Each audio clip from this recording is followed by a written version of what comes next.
Celtic music, bluegrass, hymns.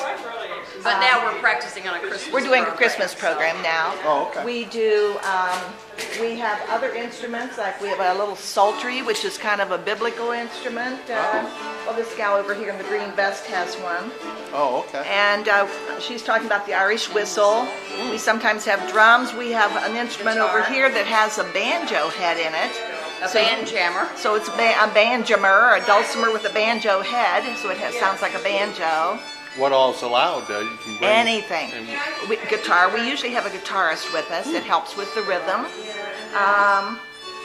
It depends on the song. The Celtic music lends itself to some. The Irish whistle is nice, with the Celtic music.